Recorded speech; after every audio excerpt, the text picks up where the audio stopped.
Hello, do you like cooking? Or do you prefer eating food cooked by someone else? In either case, energy is needed to transform the food you eat, and during the process, a lot of energy is usually wasted. This means you're probably responsible for some useless CO2 emissions, and you also pay higher bills for that. But don't worry, by watching this video you can learn how to minimize your energy consumption while cooking. I'm gonna show you efficient methods to cook 3 of the most common foods, and then I'm gonna give you some advice that you can use to be more efficient in the kitchen. So, what do we eat? You can check the world's food consumption on this incredible webpage by National Geographic. So let's start from the most eaten food in the world, rice. According to some studies, the most efficient way to cook rice is with an electric rice cooker.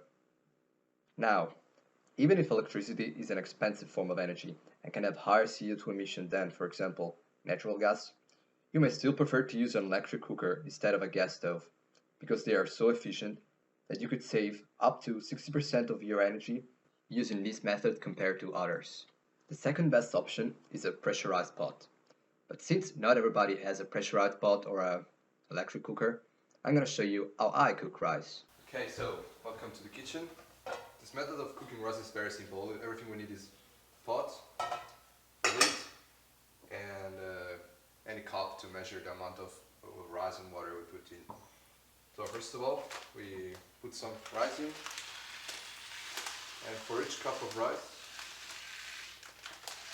so for example in my case 1 cup of rice, and I will add 2 cups of water for each cup of rice.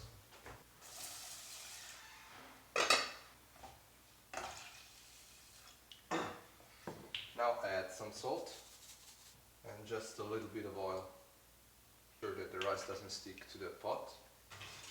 Stir a little bit, put the lid on, and then fire.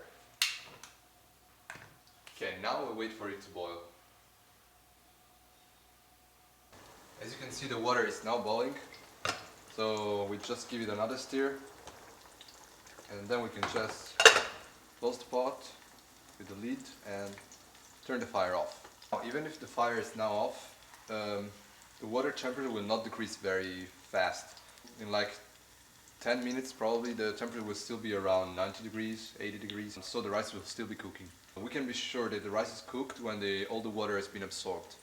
Now if you're cooking small quantities of rice, for example for 1 person, the water will cool down much faster than if you're cooking for like 3 people or more people. My advice is, if you're cooking only this amount of rice, like 1 cup, you can turn the fire back on after a few minutes, so you make sure that the temperature never goes below a certain value, like below 80 degrees, let's say. But you can use a low flame.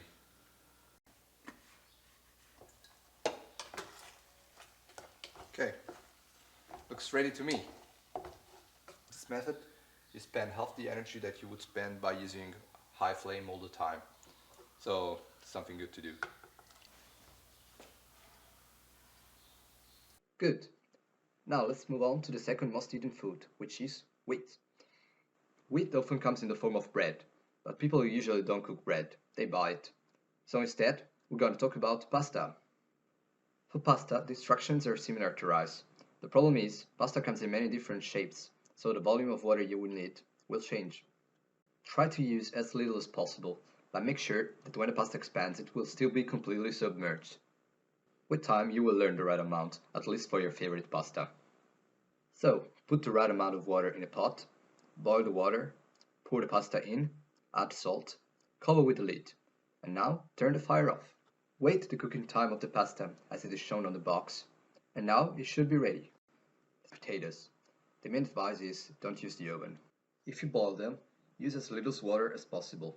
To do that, you can cut the potatoes before cooking, so that they can fit in a smaller volume. If now you're thinking that food cooked with these techniques is not as tasty and good as food cooked with common techniques, just try it, and I think you would like it just as much. Now let's move to some more general advice for an efficient behavior while cooking.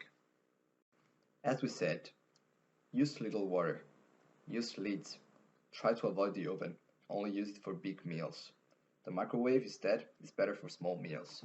Depending on how electricity is generated in your country, the most efficient way to boil water can be in an electric kettle. Use pots with larger diameters than their stoves. Otherwise, you're gonna lose a lot of heat on the sides of the stove. According to some studies, you can save up to 95% of your energy while cooking by only changing your behavior. And that's a lot, even if the energy in cooking is not that much compared to other activities that you do, that can be a significant change.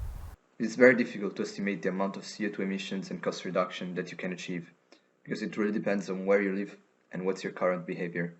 However, just to give you an example, I can tell you that I avoid 40 kilograms of CO2 emissions every year only by cooking pasta with this method that I show you, and I save around 20 euros. So now you can enjoy your efficient meal. But while you do that, remember that your duty is not done yet. You have to wash your dishes. And while you do that, you might consume up to double the energy that you consume by cooking. So watch next video about washing dishes if you want to keep learning how to get rid of your energy waste and reduce your contribution to climate change. Bye for now.